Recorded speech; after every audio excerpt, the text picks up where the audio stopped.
Halo teman-teman, kami dari kelompok 3 PE 2017A akan membahas materi mengenai kontroversi privatisasi dan ULN, kebutuhan akan modal, jenis ULN, prinsip ULN dan privatisasi, serta peranan asing dalam privatisasi dan ULN. Pembahasan yang pertama mengenai kontroversi privatisasi. Apa sih privatisasi itu?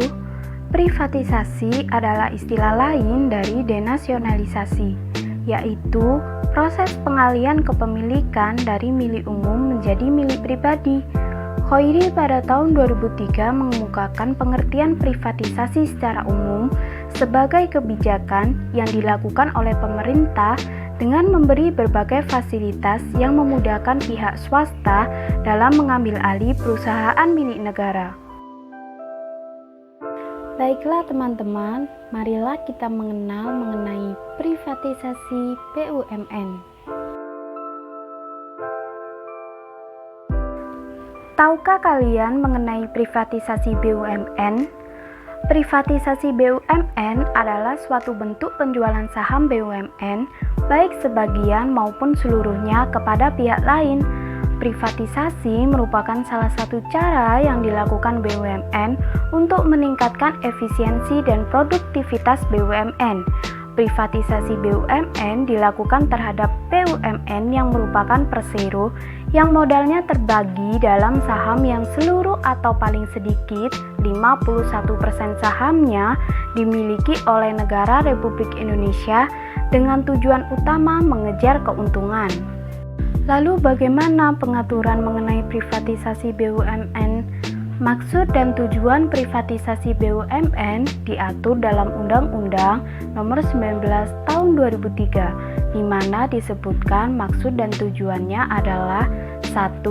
Meningkatkan kinerja, 2. Meningkatkan nilai tambah perusahaan, 3. Meningkatkan peran serta masyarakat dalam kepemilikan saham persero.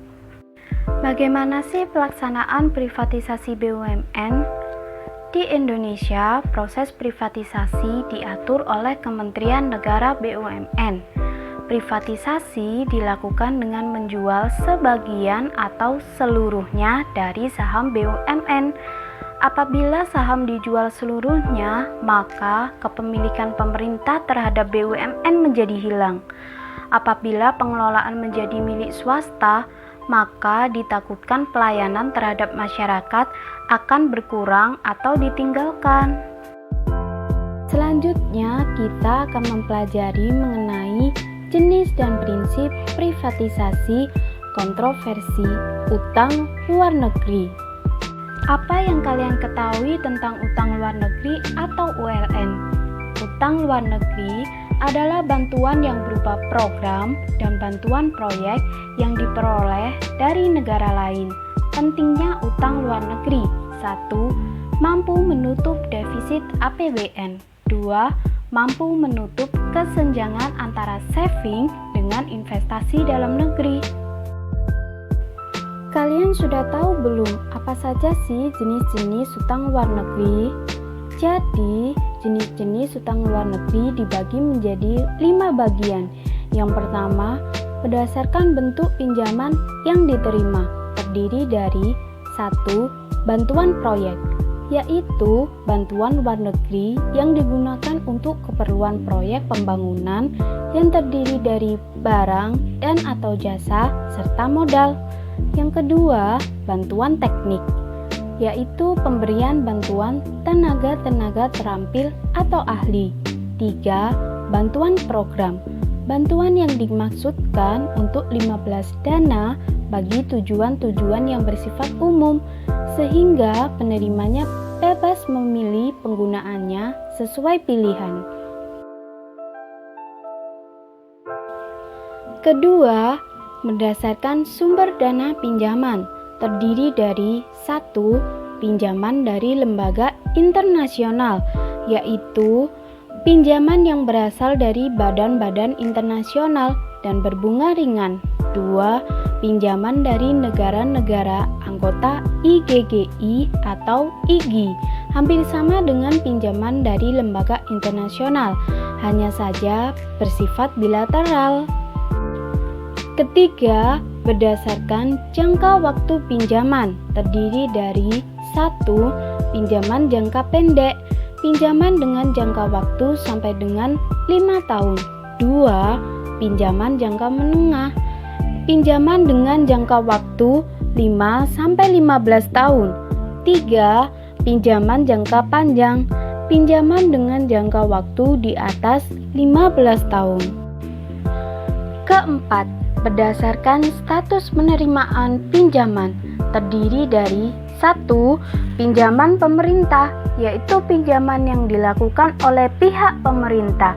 2. Pinjaman swasta, yaitu pinjaman yang dilakukan oleh pihak swasta. Yang terakhir, berdasarkan persyaratan pinjaman, terdiri dari 1. Pinjaman lunak, yaitu pinjaman yang berasal dari lembaga multilateral maupun bilateral yang dananya berasal dari iuran anggota. 2. Pinjaman setengah lunak, yaitu pinjaman yang memiliki persyaratan pinjaman yang sebagian lunak dan sebagian komersial.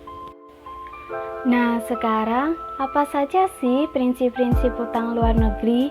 Prinsip-prinsip utang luar negeri terdiri dari transparan, akuntabel, efisien dan efektif, kehati-hatian, tidak disertai ikatan politik, tidak memiliki muatan yang dapat mengganggu stabilitas keamanan negara. Lalu bagaimana dengan prinsip dasar dalam pelaksanaan privatisasi? Prinsip dasar pelaksanaan privatisasi terdiri dari transparansi, kemandirian, akuntabilitas, pertanggungjawaban, dan kewajaran. Materi selanjutnya mengenai kebutuhan akan modal pembangunan. Pembangunan ekonomi. Pembangunan ekonomi merupakan suatu perubahan dasar dalam struktur ekonomi dan distribusi pendapatan yang merata pada suatu negara yang ditandai dengan kenaikan pendapatan baik secara agregat atau per kapita yang memperhitungkan pertambahan penduduk. Untuk melakukan pembangunan ekonomi diperlukan dana yang cukup besar, sedangkan sumber dana dari dalam negeri paling banyak diperoleh dari sektor pajak yang merupakan pendapatan utama negara. Oleh karena itu, pemerintah harus mencari alternatif sumber pembiayaan lain. Nah, sekarang mari kita mempelajari apa saja sih sumber modal alternatif pembangunan ekonomi di Indonesia. 1. Utang luar negeri. Utang luar negeri adalah bantuan yang berupa program dan bantuan proyek yang diperoleh dari negara lain. 2. Penanaman modal atau investasi. Penanaman modal akan mendorong berkembangnya aktivitas perekonomian secara keseluruhan, menciptakan tambahan lapangan kerja bagi masyarakat Indonesia, dan memperbesar perolehan devisa yang didapatkan dari industri yang hasil produknya sebagian besar ditujukan untuk ekspor. 3. Tabungan. Semakin tinggi tingkat tabungan yang didapat, semakin besar kemampuan negara untuk melakukan investasi. Jika tingkat tabungan tinggi, maka perekonomian akan mempunyai persediaan modal yang besar dan tingkat output yang tinggi, serta sebaliknya. Yang terakhir, kita akan membahas mengenai peran asing dalam privatisasi dan utang luar negeri. Oke, kali ini kita akan mempelajari bagaimana peran asing dalam privatisasi dan utang luar negeri.